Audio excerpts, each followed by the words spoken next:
Agora, no segundo tópico da lição desta semana, uma lição que vem falando sobre considerações acerca da alimentação, nós vamos considerar o verdadeiro dia da expiação. E vamos entender alguns elementos aqui mencionados também. Pergunta A, irmão Geraldo. Ao lermos o contexto da porta aberta, como sabemos que ela se relaciona com o templo de Deus no céu? O que nos leva a entender de que aquela porta aberta mencionada no verso 7, isso, não, no verso 8 de Apocalipse 3, 7 e 8, né, os dois versos ali que trazem o texto, enfim, essa afirmação. Como sabemos que esta porta que é aberta e não pode ser fechada, e outra porta que é fechada e não pode ser mais aberta, que essa porta está relacionado ao templo de Deus. Sim, como nós já vimos aqui, o irmão bem citou o versículo 8, né, que deve ser realmente focado. Sim. Eu vejo que essa primeira parte, a quem vencer, eu falei coluna no templo do meu Deus, e dele nunca sairá. Ou seja, eu o farei coluna no templo de meu Deus. Tá? Então, aqui nós temos claramente que tem um templo nos céus. Inclusive, foi mostrado a Moisés, faze conforme te foi mostrado lá no monte. Exatamente. Né? Porque era uma representação um antítipo, do né? santuário. Exatamente. Então, essa representação, nós, pela graça de Deus, temos uma porta aberta para chegar diante de Deus e Ele fará de cada um de nós colunas no seu templo. Agora, veja só que interessante, irmão Luzirley e os demais irmãos, o comentário. Vi que Jesus fechou a porta do santuário e ninguém pôde abri-la. Por outro lado, Ele abriu a porta de onde? Do lugar santíssimo. Mas ninguém a pode fechar. Desde que Jesus abriu a porta do lugar santíssimo, no interior do qual está a arca, os mandamentos têm brilhado para o povo de Deus e que está sendo provado na questão do sábado. Ou seja, há íntima relação entre Jesus abrir a porta e aqui em Apocalipse ainda dizendo que nos fará coluna no templo de Deus. Isso, então na mesma carta endereçada à igreja de Filadélfia, sim, que lá no verso 7 e 8 faz menção do abrir e fechar de portas, quando chega no verso 12, ele se refere ao templo de Deus. Templo de Deus. E depois, quando nós chegamos na revelação através da irmã White, ela deixa muito claro essa questão, né? Conforme o texto que o irmão Geraldo leu aqui da nota. Jesus abriu essa porta no santuário de Deus e existem algumas implicações relacionadas a isso. Aqui, nessa nota já mencionou, mas vamos explorar um pouquinho melhor na pergunta B, que diz assim: já que Cristo traz uma recompensa com ele em sua vinda como resultado do juízo investigativo, o que ele abrirá no céu, revelando com isso a autoridade dos 10 mandamentos? O que é aberto no céu? Sobre a primeira parte aqui, ele traz uma recompensa, não é? Sim. É o resultado do juízo. Se tem um julgamento, sim, se espera de um julgamento algumas coisas, né?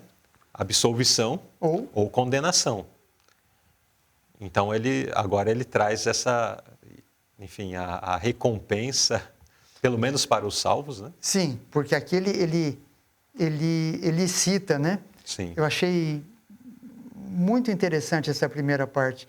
Já que Cristo traz uma recompensa com ele em sua vinda, como resultado do juízo investigativo, essa recompensa, eis que cedo venho e o meu galardão está comigo.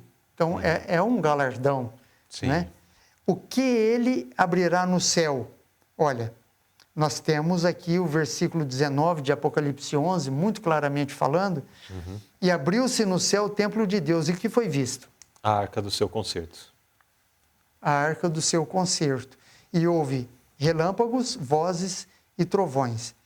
É interessante que ele cita aqui também o tempo dos mortos para que sejam julgados. Então nós temos um galardão para os fiéis, fala também do julgamento dos mortos, tá?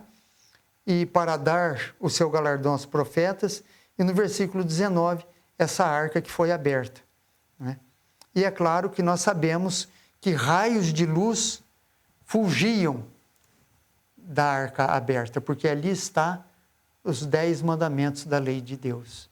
Isso. Daí até em relação à arca, nós temos ali os 10 mandamentos, e de uma forma muito especial, né, até foi destacado na nota anterior, e nessa novamente reforça essa questão, porque em relação aos mandamentos de forma geral, sempre houve uma valorização correta, mas existia um mandamento especial que foi esquecido ao longo do tempo e que precisava ser restaurado, que era o 4º mandamento da lei de Deus, que nos convida à observância do sábado, a guarda e a santificação, né? Mesmo porque os mandamentos de Deus que foram entregues a Moisés foi uma cópia fiel daquilo que estava no céu, né? Foi escrita com o dedo de Deus, e nós não vemos nas Escrituras Sagradas Deus trocando dias por dias, né?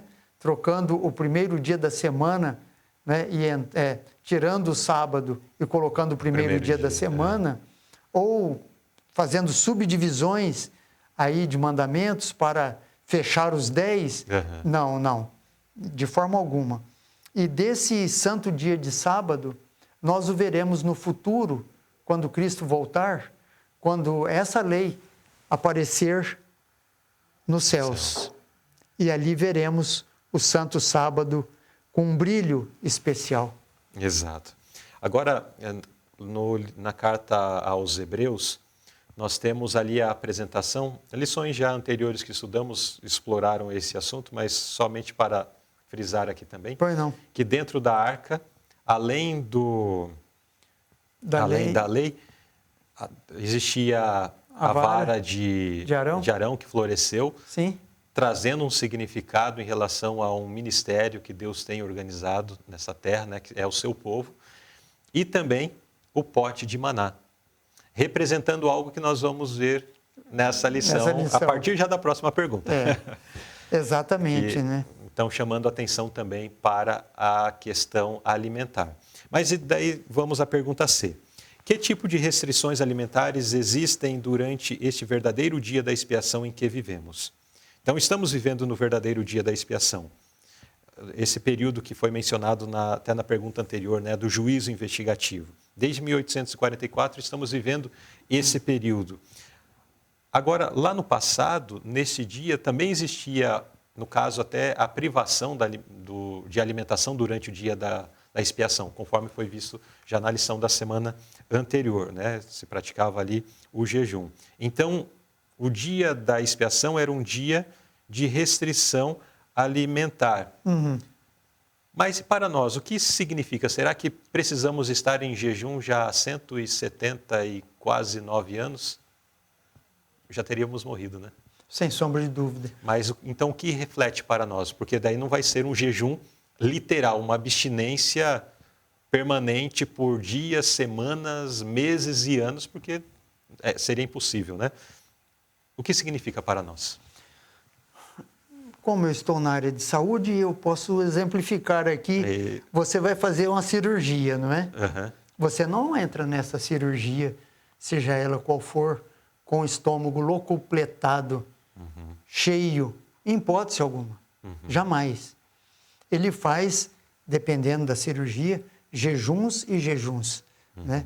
Então, ele não pode se alimentar, porque depois vai paralisar esse processo, e etc., né? Então, esse jejum, ele é um jejum contínuo. É um jejum que não tem fim. E as pessoas dizem, olha, ninguém faz dieta. Me dizem no consultório, né? Principalmente os obesos. Não tem quem se atém à dieta. E eu olho a ele e digo, eu concordo. É horrível fazer dieta. Nós temos que mudar o nosso estilo de vida. Quando nós mudamos o estilo de vida, então nós temos uma alimentação diversificada e saudável. Né? Nesse dia, aqui, nós temos restrições, como nos dias de Israel, né? Não só no dia específico, mas vinha um preparo, as trombetas tocando, e nesse dia realmente era um jejum solene. Né? E hoje nós vivemos um jejum solene também, no que tange a restrição alimentar. Eu tenho dados do Ministério da Saúde, inclusive do INCA, as doenças crônico-degenerativas, elas estão presas exatamente no estilo de vida da pessoa. O que ele come, se faz exercício ou não, como come, o quanto come, a hora que come. Né? Por quê? Aqui na Palavra de Deus, em Isaías, ele até cita coisas que literalmente não devem fazer parte da nossa dieta. Não meramente ter uma dieta saudável, mas veja só, eis aqui, gozo e alegria. Os clientes dizem, você come churrasco? Sim, eu como. Quando? Final de semana, porque aí chama os amigos, uma cervejinha, né? Resultado, alegria, música, né? Eis aqui a alegria, matam-se vacas, degolam-se ovelhas, come-se carne, bebe-se vinho, e disse, comamos e bebamos porque amanhã morreremos. O caos. É o caos. E o que Deus quer para o seu povo? Olha, o povo de Deus, ele tem princípios. O comer e o beber tem alguma coisa a ver com a minha fé? Com a minha religião? Não. Lá em Atos está escrito, mata e come, porque não tem nada imundo ou aborrecível diante de Deus. Não, não é assim. Né? Deus tem critérios, né? Tem critérios. Tem quem pense assim, né? Sim. Mas só que não é esta a verdade de Deus. Não é. Não é porque está muito claro aqui. Essa maldade não será expiada, matar animais para comer. Mas para nós que servimos a Deus, entre aqueles que aguardam a vinda do Senhor, o consumo de carne será finalmente eliminado. Esse produto deixará de fazer parte da dieta.